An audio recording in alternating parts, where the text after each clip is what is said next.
انطلاق ودية الجزائر ضد المنتخب السويدي بملعب إيلدا بمدينة مالمو السويدية في حدود الساعة 8:30 مساء بتوقيت الجزائر. التشكيلة الجزائرية بدأت المباراة بشكل جيد من كل النواحي إلى أن تلقى رامي بن سبعين البطاقة الحمراء في حدود الدقيقة 34 بعد إنذارين اثنين. الدقيقة 43 بولحي ينقذ الخضر وجها لوجه مع مهاجم السويد.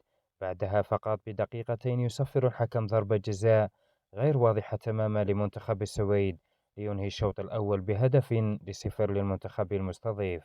بداية الشوط الثاني بدأت سريعة بتسجيل هدف سريع ثاني للمنتخب السويدي بعد خطأ فادح دفاعي من أحمد توبة في الدقيقة الأولى من الشوط الثاني. التغييرات بدخول إيريس وعمورة لم تأتي بجديد، واستمر الضغط الهجومي لمنتخب سويسرا طيلة الشوط الثاني مع تسجيل هجمات محتشمة للمنتخب الجزائري من بلايلي وعمورة لم تأتي بهدف إلى أن انتهت المباراة بخسارة المنتخب الجزائري بعد 6 مباريات دون هزيمة. إن أعجبك الفيديو لا تنسى الإعجاب والاشتراك في القناة.